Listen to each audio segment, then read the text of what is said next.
আসসালামু আলাইকুম ওয়া রাহমাতুল্লাহি ওয়া বারাকাতুহু। আলহামদুলিল্লাহি ওয়া কাফা ওয়া সালামুন আলা ইবাদিহিল্লাযিনা ইসতাফা, আম্মা বা'দ। সম্মানিত দর্শক শ্রোতা, প্রিয় দিনী ভাই বোন, আশা করি আপনারা সকলে ভালো আছেন। আমিও আলহামদুলিল্লাহ ভালো আছি।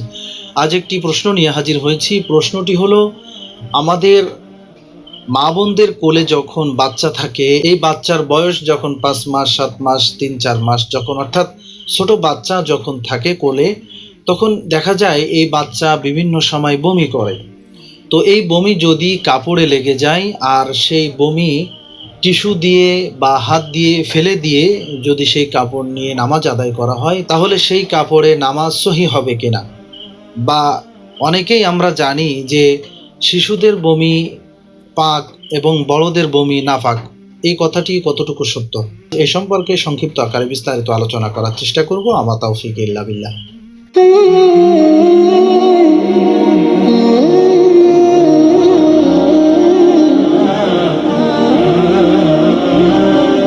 তো মা বোনদের কোলে যখন ছোট্ট বাচ্চা থাকে, তখন এই বাচ্চা বিভিন্ন সময় বমি করে।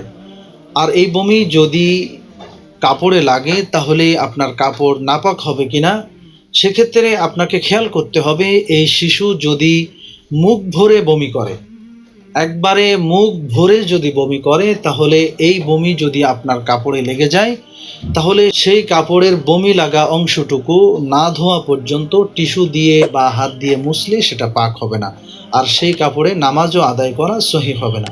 কেননা শিশুর বমিও মুখ ভরে হলে নাপাক গণ্য হবে। আর মুখ ভরে বমি হলো 1 দিরহাম, অর্থাৎ হাতের তালুর গভীরতার সমপরিমাণের বেশি পরিমাণ কাপড়ে বা শরীরে লাগলে নাপাক হয়ে যাবে।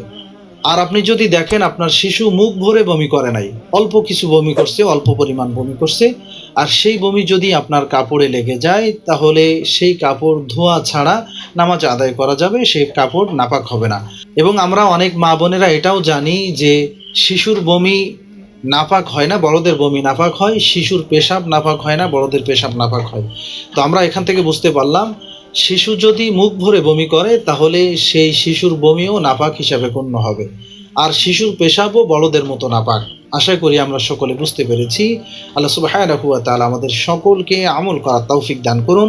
আমিন। ওয়া আখির দাওয়ানা আনিল হামদুলিল্লাহি রাব্বিল আলামিন।